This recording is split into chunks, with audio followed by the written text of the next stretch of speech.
আসসালামু আলাইকুম। রেসিপি বই সাথে থেকে আজকে আপনাদের জন্য নতুন একটি রেসিপি চিকেন ড্রামস্টিক নিয়ে হাজির হয়ে গেলাম।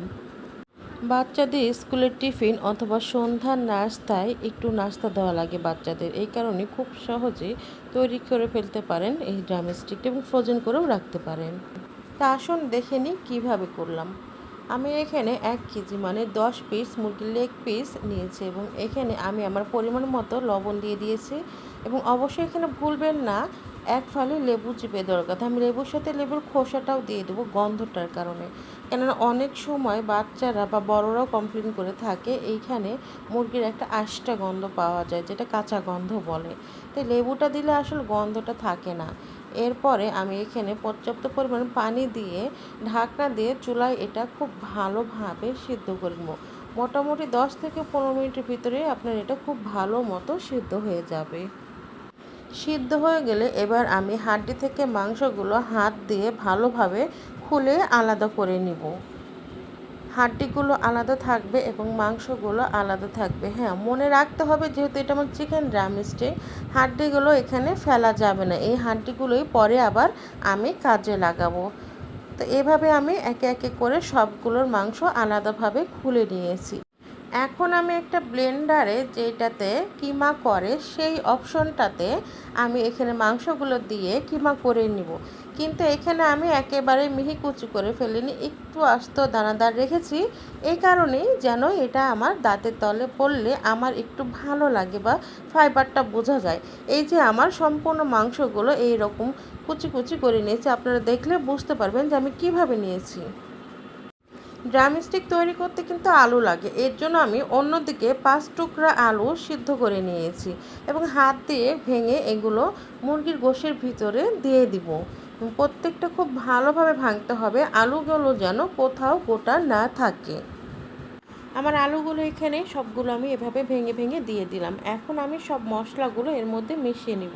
আমি প্রথমে নিয়ে নিচ্ছি 1 চা চামচ মরিচের গুঁড়া, এরপরে নিয়ে নিব হাফ চা চামচ হলুদের গুঁড়া, এরপরে নিব আমি 1 চা চামচ ধনের গুঁড়া ও 1 চা চামচ জিরার গুঁড়া, এরপরে আমি নিয়ে নিব 1 চা চামচ লবণ এবং হাফ চা চামচ মতো এখানে আমি চিনি নিব, এখানে আমার টেস্ট ব্যালেন্স হওয়ার কারণে। আমি এখানে নিয়ে নিয়েছি 1 চা চামচ গরম মশলা গুঁড়া এবং 3 চা চামচ পরিমাণ টমেটো সস এবং এখানে 2 চা চামচ পরিমাণ আমি নিয়ে নিয়েছি বারবিকিউ সস, যেটা আমার টেস্ট আরও বেশি বাড়াবে। এবং এখানে 18 ভাব আনার জন্য নিয়ে নিয়েছি আমি 3 চা চামচ উঁচা উঁচা করে কর্নফ্লাওয়ার। এখন আমি সব উপকরণগুলো একসাথে খুব ভালোভাবে মিশিয়ে নিব, কেননা এখানে মেশানোর উপরে টেস্ট অনেকটা ডিপেন্ড করবে, এই কারণে আপনি এটা খুব ভালোভাবে মিশিয়ে নেবেন। হ্যাঁ, এখানে অনেকে ইচ্ছা করলে ধনে পাতা দিতে পারেন, ইচ্ছা করলে কাঁচামরিচ কুচি দিতে পারেন, ইচ্ছা করলে গোলমরিচের গুঁড়া দিতে পারেন। এগুলো আমি কিছুই দিইনি, এই কারণে আমার বাচ্চাদের জন্য তৈরি করছি এটা আমি। ওরা খুব বেশি ঝাল খেতে পারে না, কিন্তু আপনারা ইচ্ছা করলে এগুলো আপনাদের স্বাদ মতো কমিয়ে বা বাড়িয়ে দিতে পারেন। এখানে আমি আমার সবগুলো উপকরণ যতক্ষণ পর্যন্ত একসাথে খুব ভালোভাবে না মিশে যায় আমি ততক্ষণ মিশাতে থাকবো। এবং এখন আমি এ পর্যায়ে দিয়ে দিব 1 চা চামচ আদা রসুন বাটা, এটা আমি পরে দিয়েছি, এটা আমি ভালো করে মাখানোর জন্য। এখন আমি নিয়ে নিচ্ছি এখানে 2টা ডিমগুলো খুব ভালোভাবে কাঁটা চামচের সাহায্যে ফেটিয়ে নেব আমি আরও নিয়ে নিয়েছি হাফ কাপ পরিমাণ ময়দা এবং 1 কাপ পরিমাণ ব্রেড ক্রাম। আপনারা ইচ্ছা করলে ব্রেড ক্রামের পরিবর্তে বিস্কুটের গুঁড়াও নিতে পারেন। তাহলে আসুন আমি এবার দেখাই দিই কিভাবে আমি ড্রামস্টিকগুলোর আকার দিয়েছি। এখানে আমি যে সমস্ত উপকরণগুলো একসাথে মিশিয়ে রেখেছিলাম সেখান থেকে পর্যাপ্ত একটা অংশ নিয়ে প্রথমে আমি একটা বলের মতো তৈরি করে নিলাম। তো এরপরে একটি হাঁডি এর ভিতরে নিয়ে ওপরের দিকটা ঠিক লেগ পিস যেমন থাকে ওই রকম একটু চেপে চেপে শেপ দেওয়ার চেষ্টা করলাম। তারপরে হাত দিয়ে 2 হাতের সাহায্যে গড়িয়ে গড়িয়ে একেবারে ড্রামস্টিকের একটি আকার দিয়ে দিলাম। এই যে আমার ড্রামস্টিকটা একদম পারফেক্ট রেডি হয়ে গেল, আপনারা দেখে নিশ্চয়ই বুঝতে পারছেন।